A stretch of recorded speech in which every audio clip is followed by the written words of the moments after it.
All right, guys, welcome back to the channel. Hope you guys are doing fantastic. Check it out. I've been in this gas station about 3 times.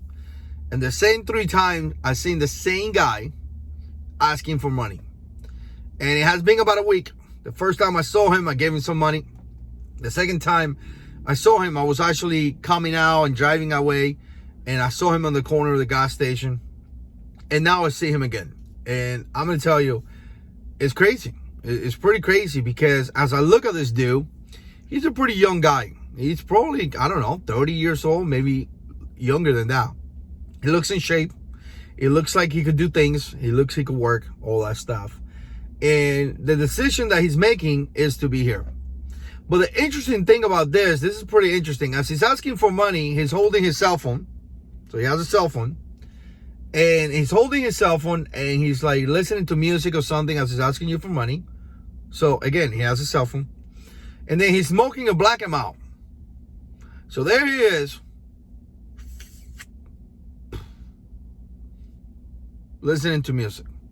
Interesting way to ask for money, by the way. Really interesting way, because usually, you know, you see some homeless asking for money and stuff like that. They may have a sign that says, help me, God bless, I need food or something. But this dude has a cell phone and black him out. That's his style. I'm not gonna be like, what is your style of asking for money? Walking around the gas station with a cigarette or black him out, whatever, is just a bad idea. But anyways, like I said, he asked me for money. I gave him money a couple days ago. I came back here, I saw him, and now I see him again. And I thought about this. I got it. You know, there's some people out there that had disabilities. There's a lot of veterans that you know, PTSD and things like that, end up homeless. I get it that life is pretty hard and sometimes bad things happen, right? But I'm talking about this guy individually. Just this guy, right?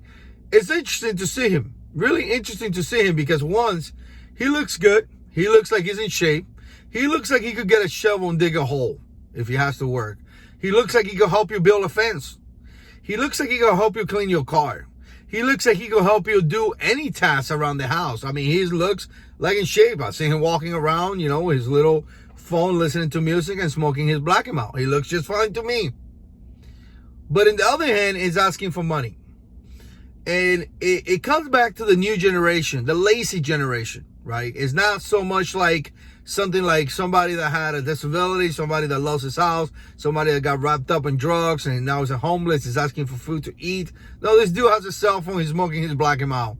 So at a bare minimum, he has some money. Or maybe this gas station is paying good. I don't know, right? Like I said, I gave him some money, so maybe he's getting good money out of this. But I thought about this that I read the other day in the Bible, and it says, do not love to sleep, because when you sleep too much, in other words, I'm paraphrasing, you're going to grow poor. Really interesting, right? And it's interesting, as you read the Bible, God constantly tells us to work, to the men. We have to work. It goes back to the beginning in Genesis where he says we have to work. And like I say, do not love to sleep because you're going to grow poor. That's an interesting Bible verse. I read that and I was kind of like, whoa. I haven't done more study on that or anything like that. That was just something that I came across, you know, when he's saying, do not love to sleep because you're going to grow poor. So in other words, don't be lazy, because if you're lazy, you won't have money.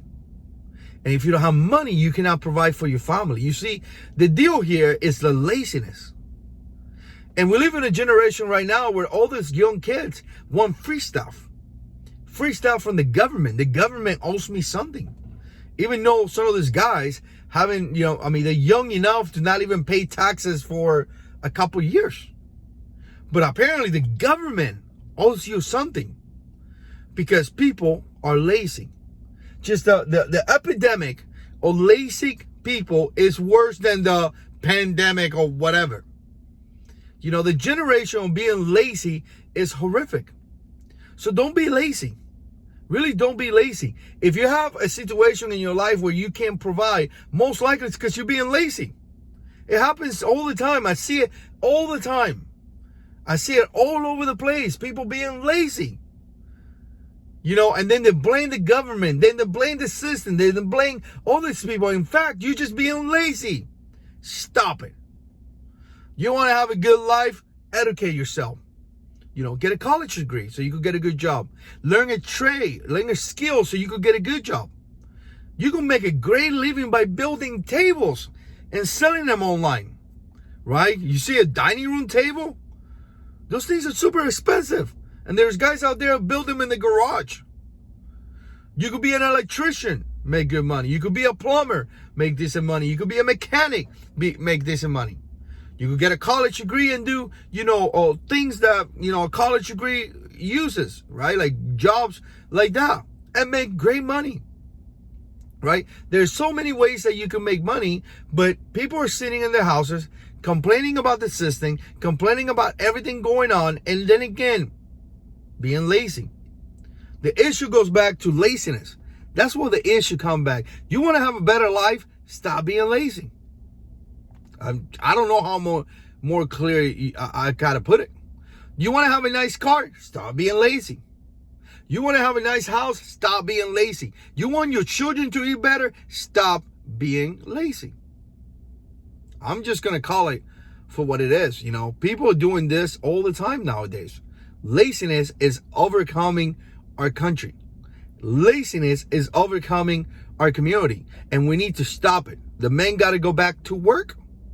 The men got to go back to work because it's biblical that you have to work. In my mind, I never think that I don't have to work. I know that I have to work. It's not even a choice that I register it in my brain. But there's so many people out there that just are, you know, consumed by this disease that is called laziness. Anyway, I just came here to rant. Let me know what you think. Put comments down below. And as always, God is in control.